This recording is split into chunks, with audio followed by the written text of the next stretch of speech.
ہر جج کا کوئی نہ کوئی رجحان ہوتا ہے. اب کسی کی قسمت کے کیس کہاں لگ گیا. چیف جسٹس نئے عدالتی سال کے آغاز پر فل کورٹ ریفرنس سے خطاب کرتے ہوئے چیف جسٹس قاضی فائز عیسیٰ کا کہنا تھا کہ 9 روز بعد مجھے بطور چیف جسٹس 1 سال ہو جائے گا. میرا سب سے پہلا کام فل کورٹ اجلاس بلانا تھا جو 4 سال سے نہیں ہوا تھا. ہم نے عوامی اہمیت کے حامل مقدمات کو براہ راست نشر کرنے کا فیصلہ کیا جس کا مقصد عوام تک اپنی کارکردگی دکھانا تھا.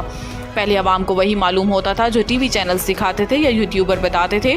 جسٹس قاضی فائز عیسیٰ کا کہنا تھا کہ پہلے چیف جسٹس جمعرات کو کاز لسٹ کی منظوری دیتے تھے. پہلے کاز لسٹ میں تبدیلی کا اختیار چیف جسٹس کا تھا. اب چیف جسٹس کا کاز لسٹ میں تبدیلی کا اختیار ختم کر دیا گیا. اب کاز لسٹ چیف جسٹس کے پاس نہیں آتی. مقدمات کی سماعت مقرر کرنے کا اختیار رجسٹرار کا ہے. جسٹس قاضی فائز عیسیٰ کا کہنا تھا کہ روزانہ ججز پر الزامات لگا دیے جاتے ہیں. آرٹیکل 5 میں ترمیم کر کے ججز کو الزامات پر جواب دینے کا موقع دیا گیا. ججز اکیلے کچھ کام نہیں کر سکتے. انہیں وکلا اور صحافیوں کی مدد کی ضرورت ہوتی ہے. صحافی تنقید ضرور کریں لیکن جھوٹی خبر نہ چلائیں. فائنانسنگ گیپ برقرار. پاکستان ایک بار پھر IMF بورڈ اجلاس کے کیلنڈر میں شامل نہ ہوا. عالمی مالیاتی ادارے IMF کے ایگزیکٹو بورڈ کے ایک اور اجلاس کا کیلنڈر جاری کر دیا گیا ہے جس میں ایک بار پھر پاکستان کو شامل نہیں کیا گیا. IMF ایگزیکٹو بورڈ کا اجلاس 18 سپٹمبر کو ہوگا جس میں بورڈ سرینام کے 7ویں جائزے کی منظوری ہوگی. اس سے قبل بھی IMF ایگزیکٹو بورڈ کے 9 اور 13 سپٹمبر کے اجلاسوں کا کیلنڈر جاری ہو چکا ہے. آج 9 ستمبر کے اجلاس میں بھوٹان کا کیس شامل ہے جبکہ 13 ستمبر کے اجلاس میں ناروے کا کیس شامل ہے.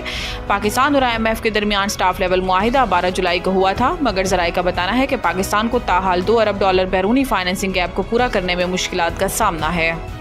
آپ اٹک پل پار کر کے دکھائیں. رانا ثناءاللہ نے علی امین گنڈاپور کو خبردار کر دیا. وزیر اعظم کے مشیر برائے سیاسی امور رانا ثناءاللہ نے وزیر اعلیٰ خیبر پختونخوا کو خبردار کر دیا. ایک بیان میں رانا ثناءاللہ نے کہا کہ اسلام آباد کے راستے کھلے تھے لیکن اسلام آباد کی طرف سے جلسہ گاہ آنے والوں کو نہیں روکا گیا. انہوں نے کہا کہ جلسے میں جو تقریر کی گئی وہ انار کی پھیلانے کے لیے کی گئی. علی امین گنڈاپور 2 نمبر آدمی ہیں. ان کا ڈبل چہرہ ہے. جس لہجے میں انہوں نے کہا کہ میں لاہور آ رہا ہوں پھر اسی لہجے میں جواب بھی ملے گا. آپ اٹک پل پار کر کے دکھائیں. اسلام آباد کے علاقے سنجانی کی مویشی منڈی میں پاکستان تحریک انصاف کے جلسے سے خطاب میں وزیر اعلیٰ علی امین گنڈاپور نے عمران خان کی رہائی کے لیے حکومت کو ڈیڈ لائن دے دی. علی امین گنڈاپور کا کہنا تھا کہ عمران خان کے وکلا نے بتایا کہ ان کے کیسز ختم ہو چکے ہیں. 1 سے 2 ہفتے میں قانونی طور پر عمران خان رہا نہ ہوا تو پھر ہم انہیں خود رہا کریں گے. کل PTI میلہ مویشیاں لگا. انسانوں کی نہیں جانوروں کی تقاریر تھی. وزیر اطلاعات پنجاب وزیر اطلاعات و ثقافت پنجاب عظمہ بخاری نے کل اسلام آباد میں PTI کے جلسے کو میلہ مویشیاں قرار دے دیا. عظمہ بخاری نے لاہور میں پریس کانفرنس کرتے ہوئے کہا کہ DC اسلام آباد نے PTI میلہ مویشیاں کی جگہ کیوں دی.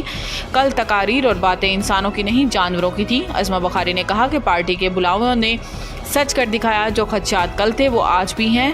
جب باہر نکلتے تو فساد جلاؤ گھراؤ کرتے ہیں. عظمہ بخاری کا کہنا تھا کہ امین گنڈاپور نے پھر سے لائن کراس کی. پھر سے خاندانی تربیت دکھائی. گنڈاپور کی دھمکیاں دینا نئی بات نہیں. گھر کی عورتوں سے ہمدردی ہے. تربیت والدہ کی نہیں ہو سکتی.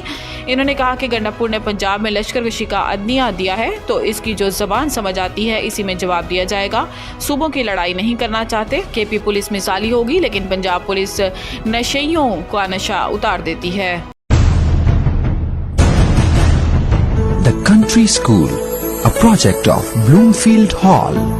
بہترین نصابی اور ہم نصابی سرگرمیوں کا حامل بلومفیلڈ ہال اسکول کا متعین کردہ اعلیٰ تعلیمی معیار، اسلامی تعلیم سے آراستہ، انٹرنیشنل سٹینڈرڈ ایجوکیشن، بچوں کی انگلش بول چال پر خصوصی توجہ، تجربہ کار اور تربیت یافتہ اساتذہ، کشادہ پلے ایریا، 25% رعایتی فیس کے ساتھ بلومفیلڈ ہال اسکول میں او لیول کرنے کا بھی موقع.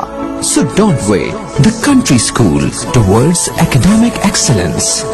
Sahiwal Campus, 160 Old Civil Line, Sahiwal, 040-422-4747. Jahaz Ground Campus, 20B, near Social Security Hospital.